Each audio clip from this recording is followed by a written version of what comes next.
Okay, so last time we created our stamp. Today we're going to start printmaking. Now, we only have a brayer. We don't have a baron. So we're gonna actually use our brayer as our baron. We're gonna use our brush as our brayer. So what a brayer normally would do is you get a little bit of ink on it and you would roll it and then roll it over onto the paint. And what a brayer would do would be it'd rub the things where the ink goes in. We're going to kind of switch it up a little bit. We're going to take our paintbrush, we're going to get our paint on it, and we're going to use our paintbrush as our brayer, okay? Now you don't want to have a lot of paint on your stamp. So when we're painting it, you don't want to take and scoop and like glop. If it's glopped, it's gonna make a bad print. You need a thin layer. That's why people use a brayer to roll the ink out really thin. We're just using temper paint. So we're just making a smooth line.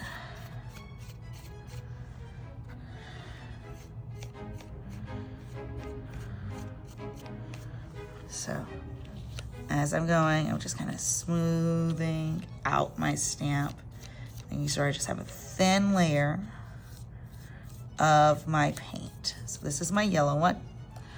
Now, you don't want to have your paintbrush wet. If it's wet, it's going to make a bad stamp.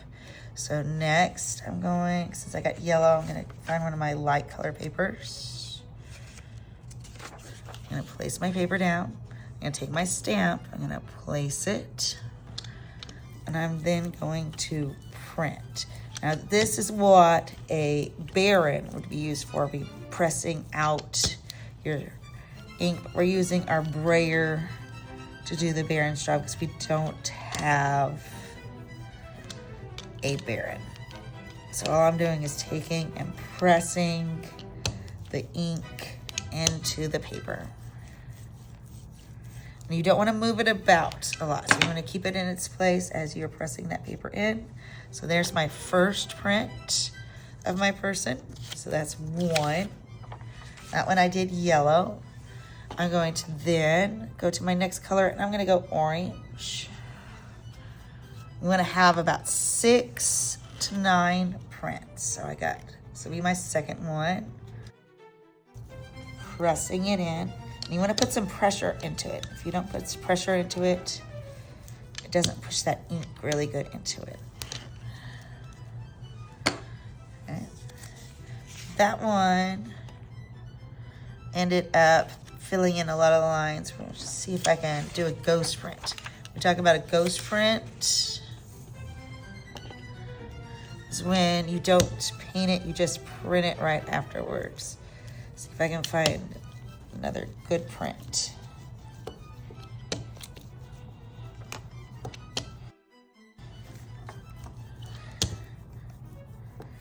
There might not be enough paint on it, but we'll see. So this is what we call a ghost print. That one actually got a lot more of the little lines and stuff out on it. So you can see them a little bit better. So you can kind of see the difference between a ghost print and one that has too much. If you have too much paint on it, like that one had too much paint into the lines, you can always ghost print it where you've printed it right after you've printed one. And sometimes it gives a little bit better lines on your pupils. Okay. I'm going to clean my brush now because I'm going to a different color. That's not one of my weaker colors that can dominate. So I'm going to dry my brush, because you want your brush dry. And I'm going to go to blue. Remember, you don't want to, when you're putting it on here, you don't want to glop it. That's glopping. You got to smooth out your colors. Here's one, and I could do a ghost print. That one I think turns out better, a little ghost print.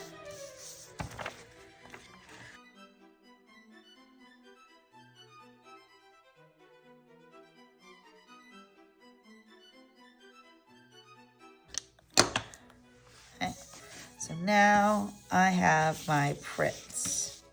Now that I have my prints, I'm gonna start to create my army. Okay, I have my scissors, I have my glue. I'm going to start to cut out my prints. Remember, when we use our scissors, they always point away from us. Our thumb goes in the small oval. Our fingers go in the oval. We're only cutting our paper.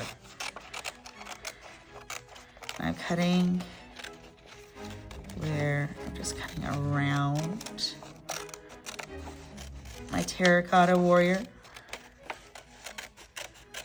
I'm not gonna glue them down right away. I'm gonna arrange my army, okay?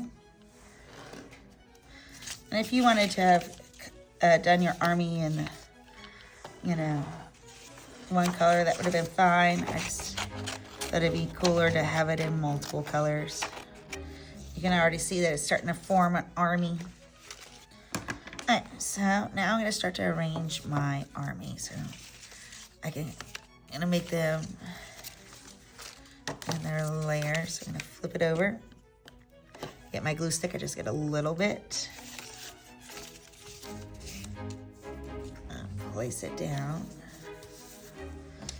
If you still have your brayer and you want to use that to press it, you can.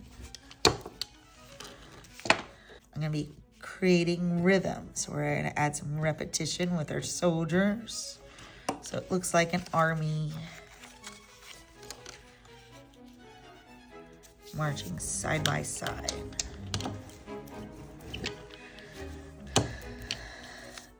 I'll probably have some that are overlapping right in front.